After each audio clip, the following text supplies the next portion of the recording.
Yeah, I promise you the onslaught of that we have to deal with is crazy right now.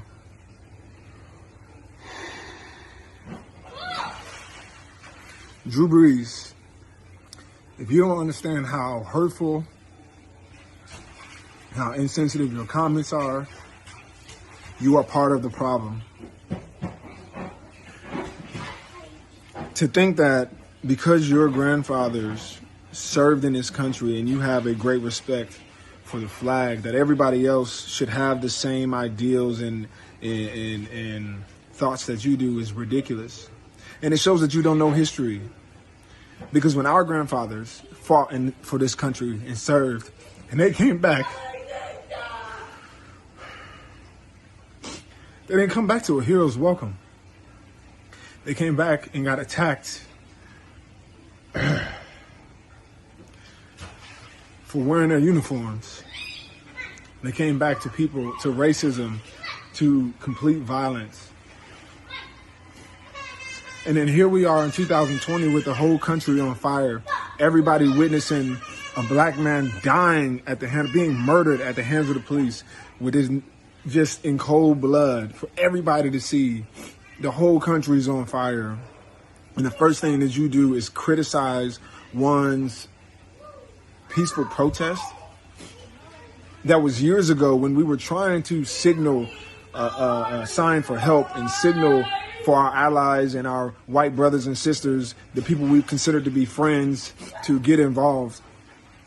It was ignored. And here we are now with the world on fire, and you still continue to first criticize how we peacefully protest because it doesn't fit in what you do and your beliefs, without ever acknowledging that the fact that the man was murdered at the hands of police in front of us all, and that it has been continuing for centuries, that the same brothers that you break the huddle down with before every single game, the same guys that you bleed with and go on to battle with every single day, go home to communities that have been decimated.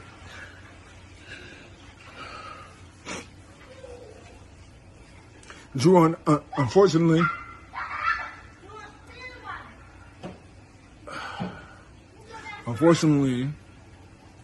you're somebody who doesn't understand their privilege.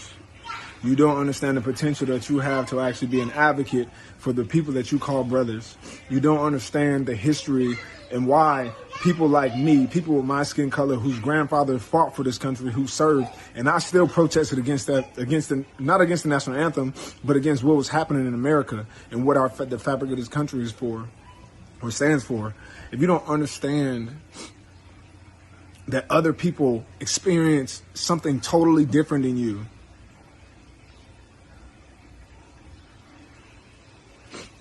then when you talk about being the brotherhood and all this other, it's just lip service, or it's only on the field. Because when we step off this field and I take my helmet off and I'm a black man walking around America and I'm telling you I'm dealing with these things, I'm telling you my communities are dealing with these things, and your response to me is, don't talk about that here. This is not the place.